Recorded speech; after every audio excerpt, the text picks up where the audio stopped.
Bismillahirrahmanirrahim. Assalamualaikum warahmatullahi wabarakatuh. Pemirsa MTA TV dimanapun Anda berada, puji syukur Alhamdulillah senantiasa kita panjatkan kehadirat Allah Subhanahu wa Ta'ala atas karunia nikmat dan juga rahmatnya. Di kesempatan pagi hari ini kita bisa berjumpa kembali dalam acara Fajar Hidayah. Pemirsa MTA TV dimanapun Anda berada, sebelum kita memulai aktivitas kita, mari kita ikuti siaran Fajar Hidayah yang harapannya nanti kita bisa mendapatkan siraman rohani untuk memperkuat keimanan kita kepada Allah Subhanahu wa Ta'ala. Seperti halnya tema yang akan disampaikan oleh narasumber kita hari ini, yaitu terkait dengan memperkokoh keimanan, ya. Suatu tema yang luar biasa yang harapannya nanti bisa membekas di dalam hati kita. Di kesempatan pagi hari ini, narasumber yang sudah terhubung melalui aplikasi meeting online yaitu Ustadz Profesor Amir Husni, SPIMP. Beliau sudah terhubung, kita sapa terlebih dahulu. Assalamualaikum warahmatullahi wabarakatuh. Waalaikumsalam warahmatullahi wabarakatuh. Ya, kabar hari ini bagaimana Ustadz? Alhamdulillah sehat Mas Wahid. Ya. Alhamdulillah, semoga senantiasa diberikan kesehatan ya. Amin, amin, amin. Baik, hari ini tidak di Yogyakarta Ustaz, ada di mana ini? Ya, ini kebetulan di Banjarbaru, Kalimantan Selatan. Ada kegiatan di sana ya Ustaz ya? Ya, kebetulan ada acara kampus. Ya, Alhamdulillah di sela-sela kesibukannya bisa menyapa para pemirsa dalam acara Fajar Hidayah kali ini. Untuk para pemirsa yang ingin bertanya kepada beliau, kami persilahkan melalui line telepon di 02716793000 atau melalui pesan WhatsApp di nomor 08112553000. Insya Allah kita akan buka di segmen kedua nanti ya. Dan untuk segmen pertama ini kita dengarkan lebih dahulu nasihat dari Ustadz Profesor Amir Husni, SPIMP. Silakan Ustaz. Assalamualaikum warahmatullahi wabarakatuh. Waalaikumsalam. Alhamdulillahirabbil alamin. Nahmaduhu wa nastaghfiruh wa na'udzu billahi min syururi anfusina wa min sayyiati a'malina. May yahdihillahu fala mudilla lahu wa may yudlil fala hadiya lahu. Asyhadu an la ilaha illallah wa la syarika lahu wa asyhadu anna Muhammadan abduhu wa rasuluh. Allahumma sholli ala Muhammad wa ala alihi wa ashabihi ajmain. Para pemirsa MTA TV dan juga pendengar radio yang berbahagia, yang saya hormati, rahimahullah, syukur kita panjatkan kepada Allah Ta'ala bahwa sampai detik ini Allah tiada henti-hentinya mencurahkan, memberikan, ya, menggelontorkan nikmat pada kita semua. Termasuk pagi hari ini kita tadi dibangun Allah dari mati yang sementara tadi. Mensyukuri nikmat Allah dikatakan oleh Ibnu Abbas itulah menjadi kunci ya kebahagiaan seseorang atau kunci surga dunia ini. Sahabat sekalian, pagi hari ini mari kita beli bagaimana untuk memperkokoh keimanan kita ya.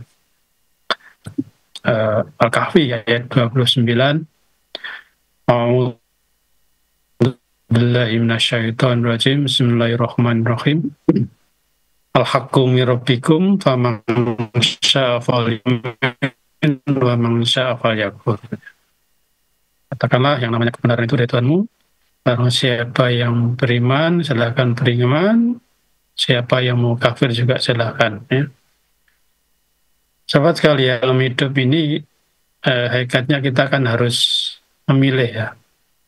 Kita selalu dihadapkan pilihan. Begitu kita tadi bangun tidur, itu bukan sudah dihadapkan pilihan. Mungkin tadi yang bangun tidur, apakah mau segera sholat atau mau membuka WA dan sebagainya.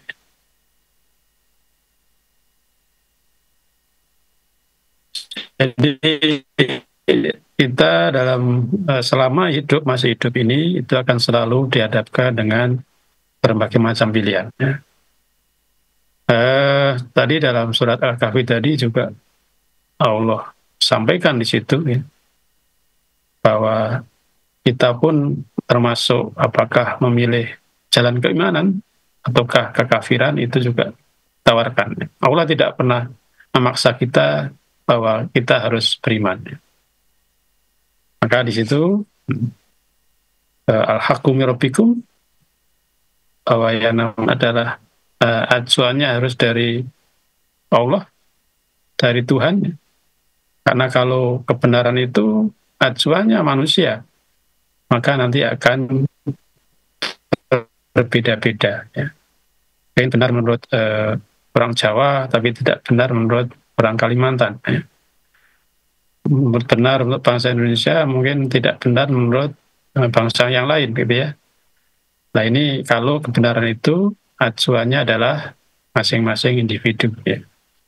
Kan mungkin di antara kita pun ya, benar menurut saya, mungkin benar tidak benar menurut para pemirsa dan sebagainya. Itu kalau acuannya adalah masing-masing. Ya. Tapi kalau acuannya adalah dari Allah, ya, kebenaran adalah dari Allah, ya, sumbernya dari Allah, maka insya Allah akan sama di situ. Ya.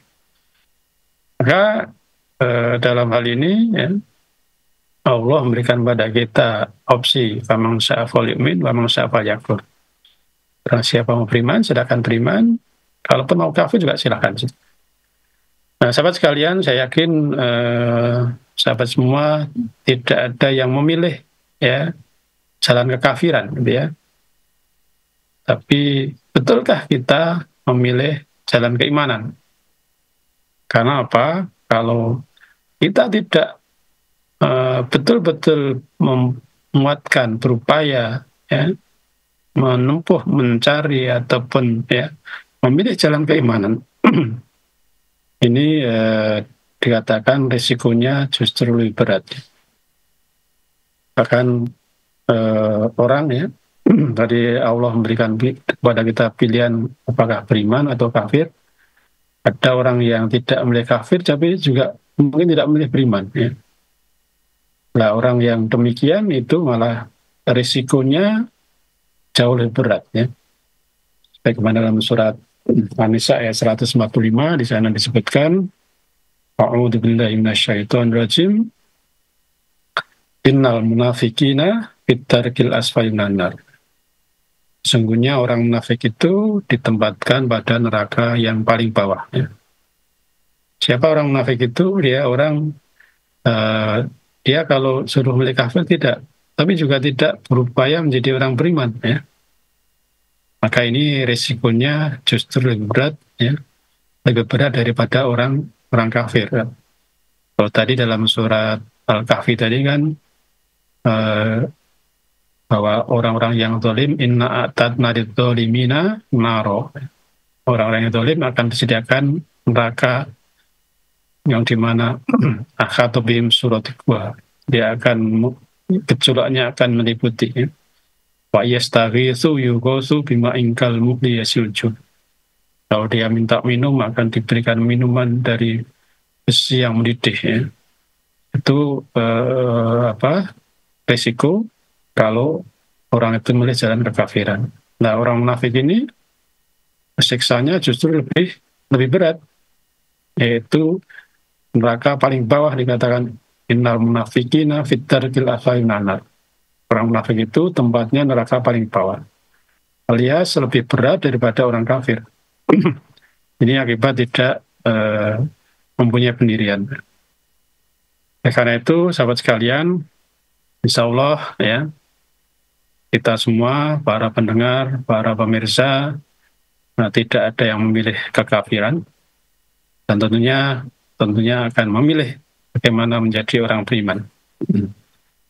Oleh karena itu, pada pagi hari ini ada beberapa upaya ya yang mungkin bisa kita lakukan untuk bagaimana agar iman dalam diri kita itu tumbuh dengan baiknya. Sehingga tidak terjatuh tadi bagaimana kepada sikap kemunafikan. Ya. Maka ada beberapa hal, paling tidak ada 4 hal yang mungkin bisa kita lakukan. Yang pertama adalah senantiasa meluruskan ya tujuan hidup kita, tujuan aktivitas kita. Ya. Jadi orientasi hidup hanya karena Allah. Ya. Jadi kita upayakan dalam setiap langkah kita itu orientasi tujuannya hanya karena Allah. Karena apa? Allah menciptakan kita, tujuan utamanya adalah untuk menghambakan diri. Ya. Bagaimana dalam surat Al-Zariyat itu kan, ayat 56, ya. Wa ma khalaqtul jinna wal insa illa liya'budun. Ya. Tidaklah aku ciptakan jin dan manusia kecuali hanya untuk menghambakan diri padaku. Ya. Maka kalau kita menyadari bahwa kita hidup ini hakikatnya adalah manut ikut dengan Allah. Ya. Allah sudah menetapkan ya apa-apa yang harus kita lakukan, dan Allah pun juga sudah menetapkan apa-apa yang akan diterima oleh hambanya. Ya. Kalau kita menaati Allah, Allah pun juga akan memenuhi janjinya di situ. Maka ini kita dalam hidup bagaimana senantiasa orientasinya adalah karena Allah. Bagaimana juga dalam firman Allah surat Al-An'am ayat 162. A'udzubillahi minasyaitonir rajim. Qul inna sholati wa nusuki wa mahyaya wa mamati lillahi rabbil alamin. Katakanlah ya, sesungguhnya sholatku, ibadah sembilanku, hidupku, dan matiku hanya untuk Allah. Maka ayat ini mengandung makna yang luar biasa. Ya. Kalau segala aktivitas kita ya, itu senantiasa kita arahkan ya, untuk Allah. Ya. Untuk Allah. Dan itulah yang menjadi salah satu syarat. Ya. Segala sesuatu yang kita lakukan akan menjadi amal yang diterima oleh Allah. Ya. Akan jadi amal soleh kita kalau di situ ada ikhlas. Ya. Yang namanya ikhlas itu hanya karena Allah. Ya. Ikhlas itu dimulai dari niat yang murni, ya. Niat yang semata-mata hanya karena Allah, dan dalam rangka mencari ridha Allah.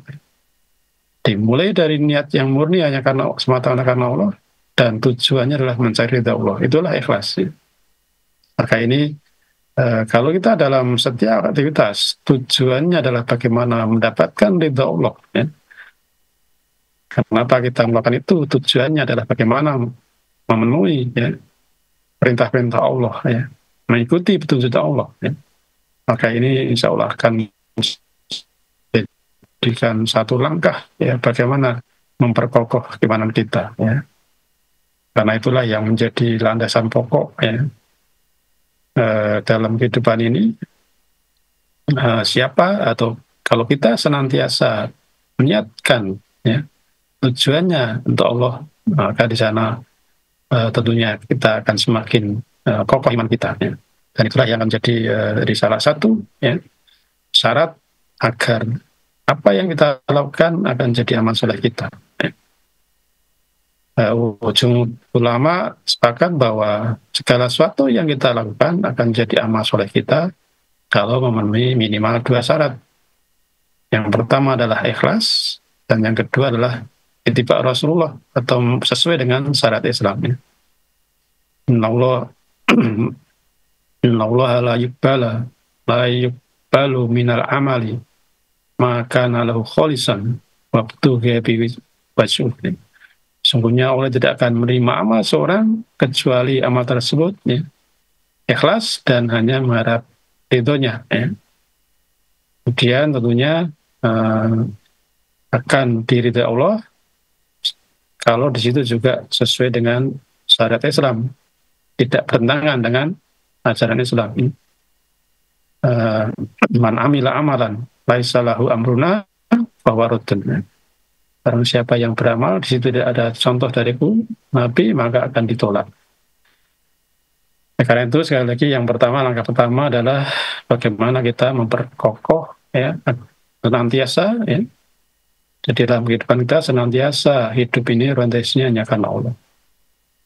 Kemudian kiat yang kedua adalah untuk ya bisa senantiasa hidup karena Allah, itu ya. Itu kita perlu punya informasi yang tepat, ya. Punya pengetahuan yang tepat, ya. Maka langkah yang kedua adalah memilih, ya. Memilih informasi-informasi yang kita butuhkan, ya. Karena apa? Setiap yang kita lakukan, hakikatnya juga akan berdasarkan pengetahuan yang kita miliki. Ya. Maka dalam surat Az-Zumar ayat 18, ya, karena disebutkan, A'udzubillahi minasyaitonir rajim, alladzina yastami'una al-qawla wa yattabi'una ahsana. Ulaika humul ladzina ulaika lahum ulaika hutawah, ya. Orang-orang yang mendengarkan perkataan yang baik, kemudian mengikutinya dengan baik, mereka itulah orang yang mendapatkan petunjuk Allah. Jadi kalau kita memilih, mempunyai informasi, pengetahuan yang bermanfaat, kemudian kita amalkan, itulah akan menumbuh kembangkan iman kita. Maka dalam hal ini, pengetahuan apa, informasi apa yang perlu kita pilih, tentunya adalah informasi-informasi yang akan menumbuhkan, menguatkan iman kita. Karena apa? Hakikatnya hidup inilah tadi kita harus memilih, dan hidup ini adalah suatu proses. Ya. Ibaratnya tubuh kita, agar tubuh kita itu tumbuh dengan baik, maka juga perlu mengkonsumsi makanan-makanan yang baik. Kita harus memilih makanan-makanan yang bermanfaat untuk tubuh kita. Nah, dengan pula iman kita agar tumbuh dengan baik, maka kita juga perlu memilih informasi-informasi, apa yang kita baca, apa yang kita dengar, ya, itu sesuatu yang bermanfaat untuk tumbuh kembangnya, kuatnya iman kita. Maka termasuk salah satu kegiatan pagi hari ini, Fajar Hidayah, di mana di situ juga kita saling mengingatkan, diingatkan bagaimana firman Allah, tunjuk Rasulullah, dan tentunya kita akan juga semakin meningkat iman kita. Itu yang kedua. Yang ketiga adalah memperbanyak ya informasi-informasi yang tadi kita butuhkan. Setelah kita tahu ini informasi yang kita butuhkan, informasi yang baik untuk iman kita, ya, maka informasi-informasi yang baik itu, yang penting itu, itulah yang perlu kita perbanyak. Maka dalam surat Ad-Dariyat ayat 55, di sana disebutkan, Dzakir fa inna dzikra tanfa'ul. Berilah peringatan, sesungguhnya peringatan itu penting bagi orang beriman. Ayat ini mengandung makna bahwa kalau kita ingin termasuk orang beriman, agar iman kita senantiasa terjaga, maka perlunya kita memperbanyak ya peringatan-peringatan yang tentunya tadi peringatan-peringatan, informasi-informasi yang bermanfaat untuk iman kita. Pada dalam hal ini tentunya dalam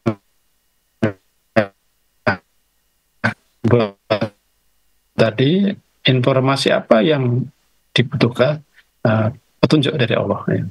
Dalam surat Al-Baqarah itu kan disebutkan qulnah bitu minha jami'a fa imma ya'tiyannakum minni hudan faman tabi'a hudaya fala khaufun 'alaihim wa lahum yahzanun. Nah, telah kuturunkan ya, padamu qulnah bitu minha jami'a fa imma ya'tiyannakum minni hudan, barang siapa yang petunjukku maka dia fala khaufun 'alaihim wa lahum yahzanun. Maka dia akan tidak khawatir dan tidak akan sedih. Ya. Alias apa? Rasulullah juga pernah memberikan nasihat. Ya. Kalau kita berpegang teguh pada sumber Islam, ya. Taraktu fikum amroni lan tadillu ma masaktum bihima, kita bawa sunatan Nabi. Lah, ketinggalkan dua perkara, barang siapa berpegang teguh pada dua perkara itu, maka dia tidak akan sesat selama-lamanya. Maka tentunya nomor 2 tadi kita memilih sumber-sumber yang bagaimana meningkatkan iman kita, yaitu tentunya adalah bersumber dari Quran dan Sunnah. Kemudian setelah itu kita nomor 3 adalah memperbanyak ya informasi-informasi yang meningkatkan iman kita. Maka orang beriman sekali lagi perlunya memberi peringatan atau diberi peringatan ya, yang bersumber dari Allah dan Rasul-Nya. Fadzakir fa inna dzikra tanfa'ul mu'minin. Bila peringatan, sesungguhnya peringatan itu penting bagi orang beriman. Sahabat sekalian, kita dalam hidup ini ya, tadi informasi yang kita butuhkan itu perlu kita ya pilih gitu ya. Karena kita dalam hidup ini kan begitu bangun tidur itu kan akan selalu mendengar, melihat ya, atau membaca ya. Nah, apa yang kita baca, apa yang kita dengar, apa yang kita lihat ya, kayaknya itu akan menjadi sumber ya, informasi ya, dari diri kita ya.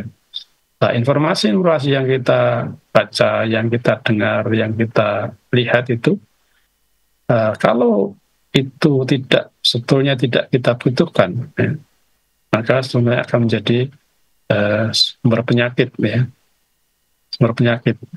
Ya, penyakit di sini tentunya nanti arahnya akan menggerogoti iman kita.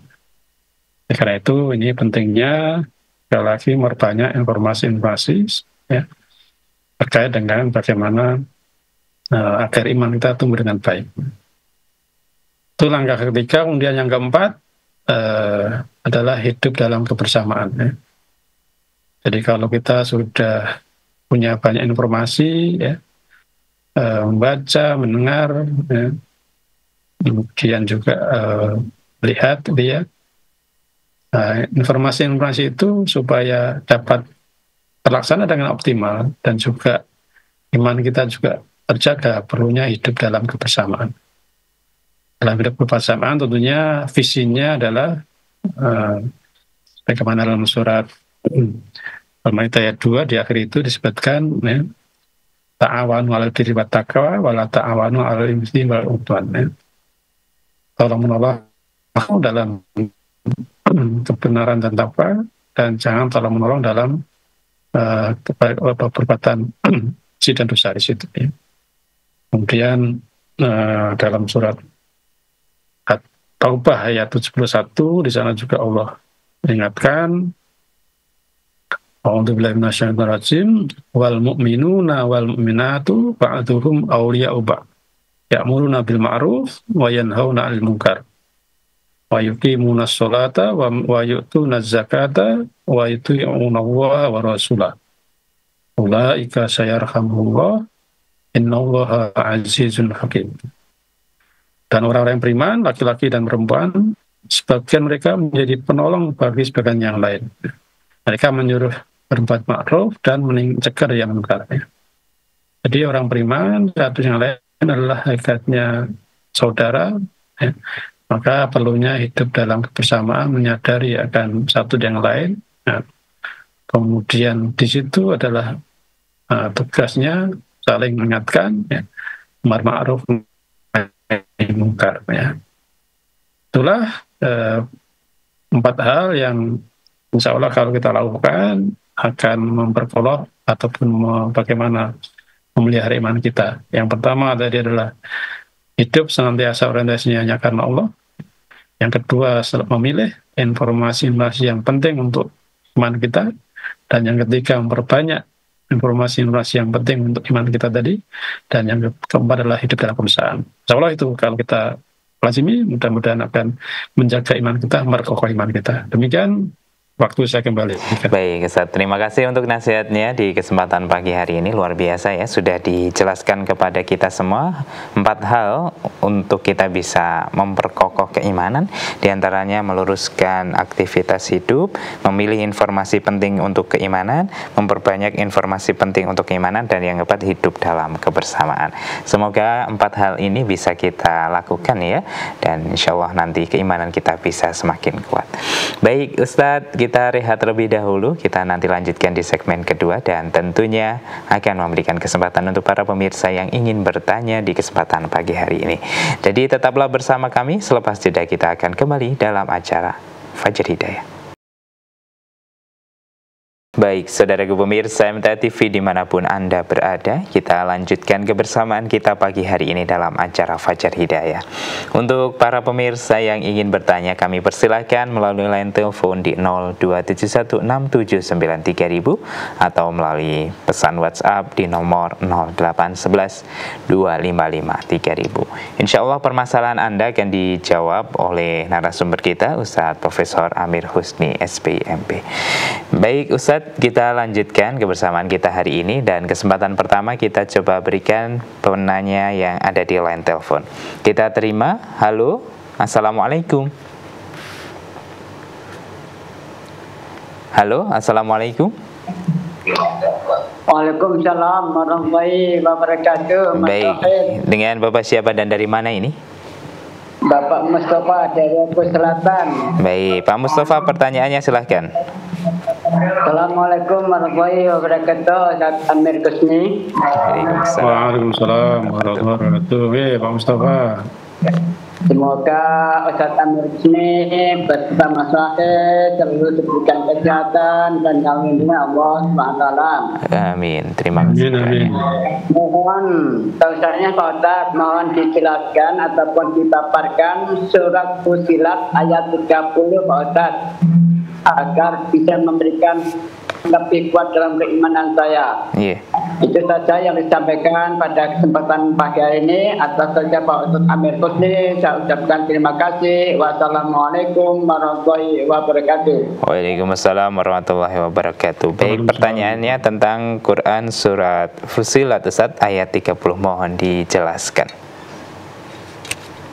Ya, dalam surat Fusilat ayat 30 ya. Sana Allah berfirman, A'udzubillahi minasyaitonirrajim. Innalladzina qalu rabbunallah tsumma istaqamu tatanazzalu 'alaihimul malaikatu alla takhafu wa la tahzanu wa absyiru bil jannati allati kuntum tu'adun. Sungguhnya orang yang mengatakan Rabb-nya adalah Allah, ya, kemudian dia istiqomah, ya, maka Allah akan menurunkan tatanazzalu alaihim malaikah, ya, dan menurunkan malaikat, kemudian menyampaikan wala takhafu wala tahzanu, janganlah kamu bersedih dan janganlah kamu khawatir, karena wa'absyiru bil jannati allati kuntum tu'adun. Allah siapkan surga, ya. Jadi situ, ya, orang-orang yang mengatakan Rabb kami Allah, kemudian istiqomah, ya. Maka di situ syaratnya adalah menghambakan diri, mengakui, ya, Rabbuna Allah. Maka tadi kan kiat pertama adalah bagaimana setiap aktivitas kita itu adalah landasannya karena Allah, tujuannya karena Allah, niatnya karena Allah. Kalau kita hidup atas dasar keimanan, ya, apa yang kita lakukan tadi, qul inna sholati wa nusuki wa mahyaya wa mamati lillahi alamin tadi, itu, ya, maka Allah janjikan situ, ya. Qalu rabbuna Allah tsumma istaqamu, maka tatanazzalu, maka akan turun malaikat, ya. Jadi akan turun malaikat, ya, kemudian memberikan kabar gembira, membisikkan, ya, alla takhafu wa la tahzanu, janganlah kamu sedih dan janganlah kamu khawatir dalam hidup ini, ya. Kalau kita hidup semata-mata karena Allah, tujuannya karena Allah, ya, kita akan hidup bahagia dunia pun akhirat, ya. Nah, kita kenapa kadang sering sedih, ya? Ya, yang membuat sedih diri kita sendiri. Kita itu nggak mau manut dengan Allah, gitu. Kita bertingkah laku tidak sesuai dengan yang Allah tuntunkan, yang Allah tetapkan di situ. Nah, maka orang yang iman, ya, qaulullah, ya, kemudian dia istiqomah di situ, maka hidupnya tentunya dia akan tentram, bahagia, baik di dunia maupun di akhirat.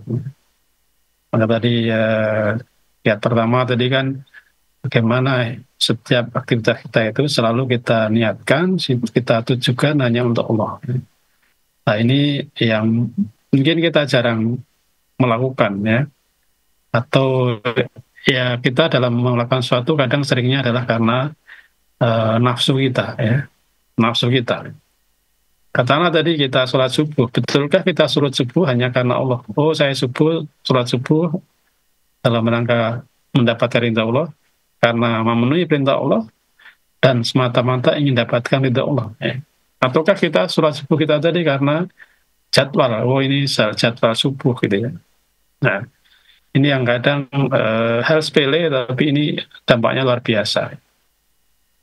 Kenapa kita kadang sedih? Karena kita tidak melibatkan Allah juga. Kita melakukan sesuatu seolah-olah bahwa diri kita lah yang harus menentukan, atau segala sesuatu yang kita inginkan harus tercapai. Padahal dalam mencapai itu mungkin kita juga tidak mengikuti aturan-aturan Allah di situ. Maka makna singkat dari surat Fussilat tadi, ya, kalau kita senantiasa istiqomah, ya, di jalan Allah, qaul rabbuna Allah tsumastaqamu tadi, ya insya Allah hidup kita di situ akan bahagia, tentram. Ala takhafu wa la tahzan wa absyiru bil jannati allati kuntum tu'adun. Dan nanti di akhirat nanti sudah Allah siapkan surga, gitu ya.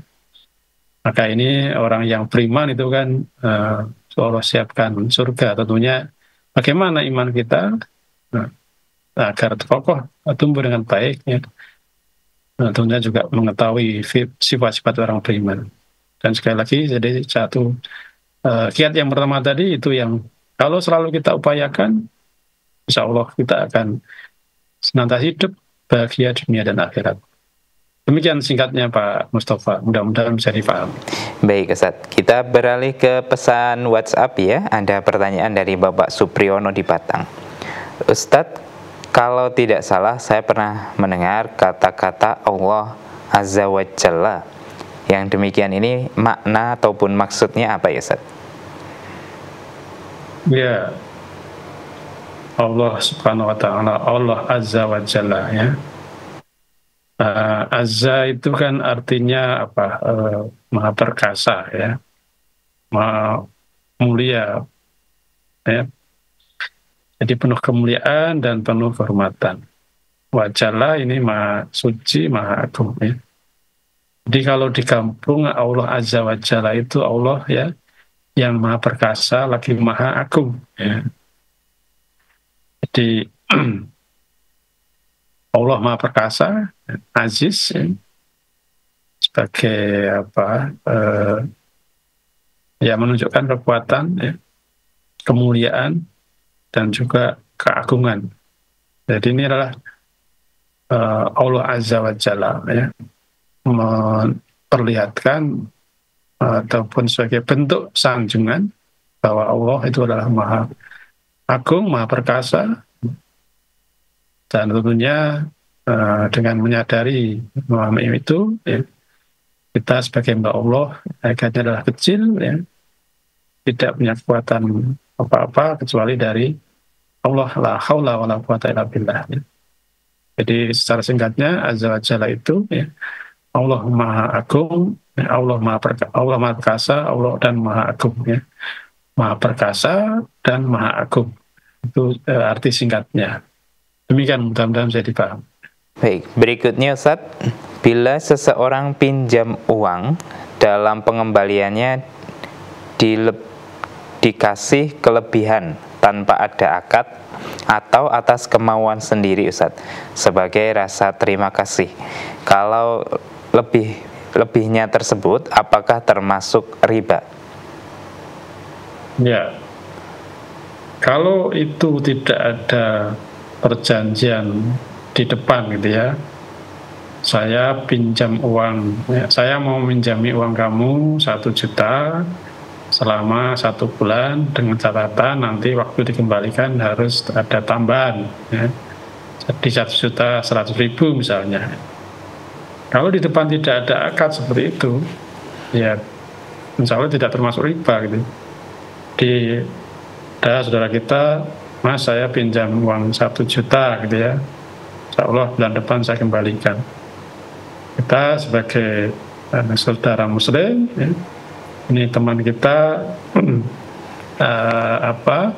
membutuhkan pertolongan, nah kita tolong, ya. Maka ya kemudian di akhir pada saat dia mengembalikan kemudian kok tahu-tahu memberikan tambahan tadi sebagai ucapan terima kasih, ya nggak masalah gitu. Jadi yang penting di situ di depannya tidak ada niatan, tidak ada akad bahwa meminjam sekian harus dikembalikan dengan kelebihan sekian, ya. Nah kalau kita katakanlah ditolong oleh orang, ya, kemudian memberikan ucapan terima kasih itu kan wajar gitu ya. Maka tadi kalau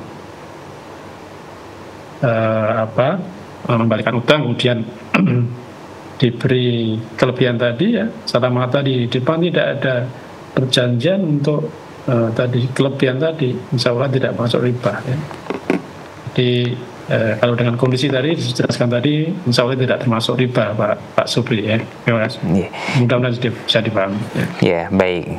Kita kembali ke line telepon ya Ustaz ya. Ada penanya berikutnya kita terima. Halo, assalamualaikum. Halo, assalamualaikum. Waalaikumsalam warahmatullahi wabarakatuh. Dengan Bapak siapa dan dari mana ini? Pak Subono di Kawisan. Baik, Pak Subono, pertanyaannya silahkan. Pertanyaannya yaitu tentang yasinan, apa itu ada tuntunannya? Sedangkan sementara pemilik rumah juga tidak bisa membaca Al-Quran, meskipun menyiapkan hidangan. Saja Ustaz. Assalamualaikum warahmatullahi wabarakatuh. Waalaikumsalam warahmatullahi wabarakatuh. Baik Ustaz, apakah membaca surat Yasin itu ada tuntunannya? Karena si pemilik rumah tidak bisa membaca Al-Quran ya Ustaz? Ya, secara prinsip membaca Al-Quran itu kan dianjurkan, ya. Jadi kita membaca Al-Quran itu, ya, membacanya aja kan akan dapatkan setiap huruf itu 10 kebaikan, ya. Jadi sebagai orang Islam tentunya sudah sewajarnya, sudah seharusnya senantiasa membaca Al-Quran, termasuk salah satu ayat, salah satu surat dalam Al-Quran adalah suratnya. Jadi prinsip kalau membaca surat Yasin ataupun surat-surat yang lain itu jelas dianjurkan. Al-Quran ini oleh Allah, ya, untuk ditadaburi, ya, diayati dan diamalkan, ya. Karena itu adalah petunjuk Allah, ya. Nah, sekarang yang menjadi pertanyaan kan tadi si tuan rumah tidak bisa membaca Al-Quran, kemudian kita disuruh membaca Al-Quran. Nah, membaca Al-Quran ini tadi tujuannya apa dulu, ya. Jadi ada misalnya seorang, Mas, tolong datang ke rumah saya, bacakan surat Yasin, ya. Nah, membacakan surat Yasin tadi tujuannya apa dulu, ya? Nah, tujuannya ini dipelajari ada makna.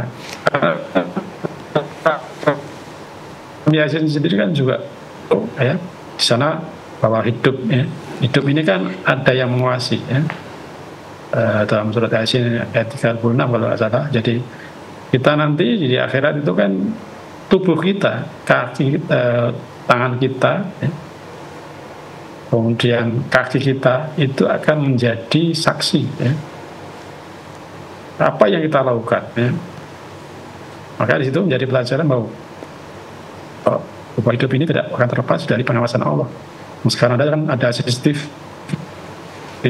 CCTV kita itu adalah kaki CCTV, hingga kita nanti di akhirat tidak akan mungkin bisa mengelak, oh saya tidak melakukan itu kok, ya. Maka ini tujuannya membaca Yasin untuk mendapatkan pelajaran yang seperti itu, bukan di situ, ya. Maka Nah tadi sekali lagi tujuan tadi membaca Yasin tadi apa gitu ya. Kalau dipelajari untuk bagaimana mendapatkan ilmu di situ ya tidak masalah ya. Tapi kalau ada tujuan-tujuan lain, ini pahalanya dikirimkan, nah ini kami tidak mengetahui hal itu ya. Kalau masalah yang gaib itu yang tahu persis Allah ini, maka sejauh yang kami ketahui ya, kalau itu memang untuk pelajaran kita, membaca Al-Quran termasuk Yasin sangat dianjurkan ya.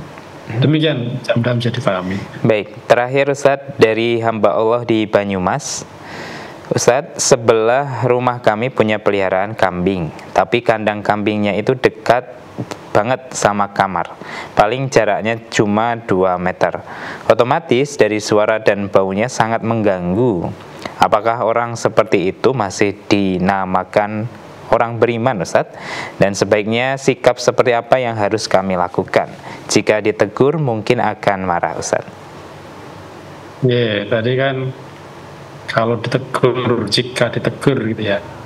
Nah ini kan kehidupan seperti ini, kalau di desa itu kan biasanya kan jarak rumahnya masih jauh-jauh ya. Tapi kalau di kota sudah kemudian itu rumahnya dekat-dekatan, nah, tentu kalau memelihara sesuatu yang menimbulkan bau kan juga akan menimbulkan masalah.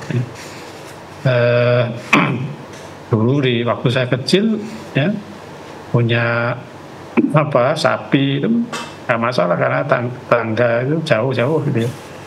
Kalau sekarang dengan tetangga itu berdempetan punya sapi gitu ya, padahal baunya kemana-mana ya tentunya akan jadi masalah. Nah penyelesaiannya lebih baik dibicarakan di RT ya. Biasanya kan di kampung-kampung kan ada pertemuan RT ya. Nah di situ ya hal-hal yang terkait dengan hubungan satu dengan lain ya, dalam kampung gitu ya, akan lebih baik kalau di situ ada disampaikan di pertemuan RT ya. Kalau di kampung kami dulu waktu saya awal-awal datang masih ada itu yang melihara sapi di samping rumahnya. Tapi dengan berkembangnya ya bertambahnya penduduk, akhirnya sekarang kandang sapi sudah direlokasi di tengah sawah gitu, hingga jauh dari perkampungan. Hingga hal ini ya saya rasa kalau bisa dibicarakan ya dari hati-hati atau disampaikan di pertemuan RT di situ ya, mudah-mudahan ya, insya Allah akan ada penyelesaian terbaik ya. Insya Allah kalau dia orang yang beriman, orang yang Islam, tentunya juga akan menyadari jangan sampai mengganggu saudaranya, mengganggu tetangganya. Demikian, mudah-mudahan bisa dipahami. Baik, Ustaz, terima kasih untuk nasihatnya. Dan sepertinya kita harus mengakhiri perjumpaan kita dalam acara Fajar Hidayah kali ini. Semoga sukses acaranya, Ustaz, di Banjarbaru, Kalimantan Selatan. Dan nanti bisa berjumpa lagi di pekan yang akan datang. Assalamualaikum warahmatullahi wabarakatuh. Waalaikumsalam warahmatullahi. Baik, saudara pemirsa MTA TV dimanapun Anda berada, demikian tadi telah kita ikuti bersama acara Fajar Hidayah untuk kesempatan hari ini. Kami mengucapkan terima kasih untuk partisipasinya, serta mohon maaf belum bisa membacakan semua pertanyaan dari para pemirsa. Akhirnya saya Wahid Arifuddin mewakili rekan kerja yang bertugas pada pagi hari ini pamit undur diri. Alhamdulillahirrabbilalamin. Subhanakallahumma wa bihamdika asyhadu alla ilaha illa anta astaghfiruka wa atubu ilaik. Akhirul kalam, wassalamualaikum warahmatullahi wabarakatuh.